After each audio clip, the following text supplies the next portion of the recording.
Good morning to all of you. Yes, I pay my gratitude to God, Sadhguru, and saint of the societies. बात चलती है स्वभाव की, behaviour.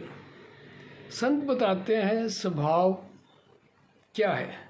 बोली में कड़वाहट ना हो, सुंदर शब्दों का प्रयोग हो और उस प्रयोग को सीख कर फिर हम उसे यूज़ करना शुरू कर दें। क्या यही स्वभाव है? यह तो सबको दिखाई देता है, विजिबल मैसेज है ये। जी हाँ, अध्यात्म में यह परिभाषा अधूरी है।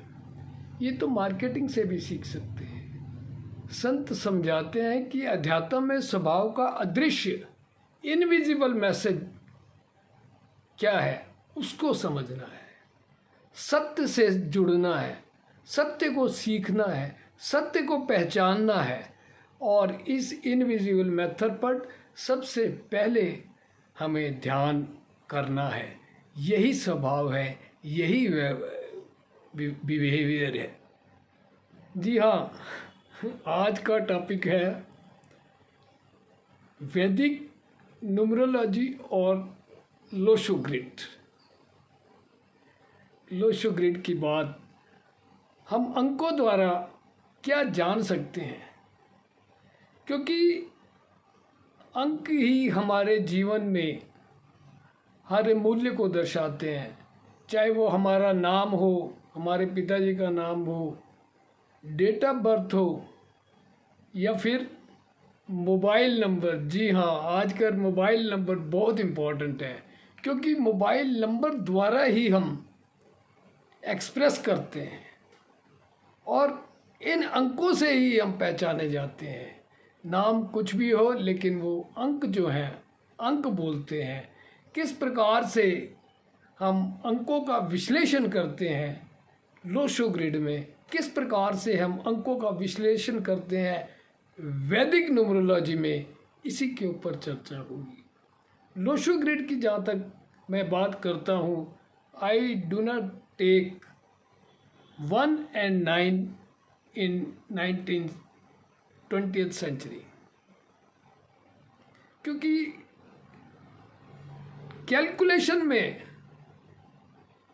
और उसको प्रिडिक्ट करने में, दोनों में बहुत फ़र्क है। किस प्रकार से हम इसको समझते हैं, इसी को देखना होगा। लोशो ग्रिड क्या पद्धति है? ये चाइनीज़ पद्धति है। किस प्रकार से एक वहाँ पर नदी थी, वहाँ बाढ़ आ रही थी और वहाँ पर टॉर्टाइज की शेल पर ये 3x3 के ये 3 हॉरिजॉन्टल लाइनें लिखी हुई थी। पहली जो लाइन थी 492 थी, दूसरी लाइन थी 357 और तीसरी लाइन थी 816। ये हम सभी जानते हैं। किस प्रकार से जब इस पर रिसर्च करते हैं, इसको ध्यान से देखते हैं, तो हमें क्या पता लगता है, उसी के बारे में मैं बात करूंगा आज। जी हाँ, हॉरिजॉन्टल लाइनें 3 हैं, जैसे मैंने बताया। 492, इसके नीचे है 357 और इसके नीचे है 816। और अगर हम इसको वर्टिकल में देखें तो ये बन जाएंगी 438 951 276। ये 6 ग्रिड हो गई और 2 ग्रिड डायगोनल है 258 एंड 456। ये है लोशो ग्रिड, जो कॉमन है पूरी। काफ़ी सारी इसके तरीके हैं, लेकिन मेरा तरीका कुछ अलग ही है इसको देखने का। क्या मैंने समझा है लोशो ग्रिड से, क्या इससे, इस रहस्य से समझ पाए हैं, वो अलग से ही बात बनती है। और वो क्या है, इसका मैं आज बात करूँगा। जिस प्रकार संत बताते हैं कि हैप्पीनेस की 3 कैटेगरी होती हैं, सेटिस्फैक्शन की 3 कैटेगरी होती हैं। Physical happiness, it is based on proper and regular diet, rest and exercise. फिर आ गई माइंड यानी कि mental happiness, minimum expectation, ego, pride and negative thoughts, ये तीनों मिनिमम होने चाहिए। फिर आ जाती है spiritual happiness, soul happiness. First recognise soul and god, live in present, free our self from राग एंड द्वेष, and meditate with surrender to god and Sadguru. ठीक इसी प्रकार से जब हम लोशो ग्रिड की बात करते हैं तो हमें समझ में आता है कि 492 किसकी ग्रिड है? सोल की ग्रिड है। 357 किसकी ग्रिड है? माइंड की ग्रिड है।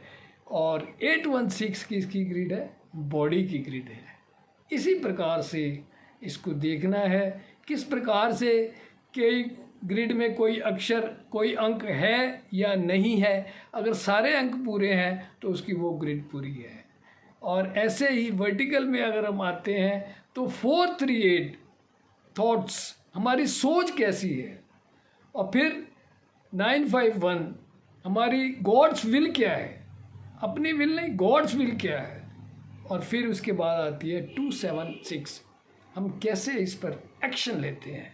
इसी पे चर्चा जारी रहेगी, लेकिन समझने का तरीका, इसको पाने का तरीका कुछ अलग सा ही है कि कितने कितने अंक उसमें जुड़े हुए हैं, 1 है, 2 है या 3 है, 4 हैं, कैसे कैसे उसकी कंपैरेटिव स्टडी जब हम करते हैं तो पता लगता है कि किस प्रकार से हम इसको समझ पाते हैं।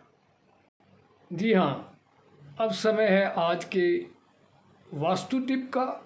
हमेशा मकान ऐसा बनाना चाहिए जिसमें उसमें रहने वाले व्यक्ति को अधिकतम प्राकृतिक प्रकाश, प्राकृतिक पवन, स्वच्छ वायु का प्रवाह मिल सके।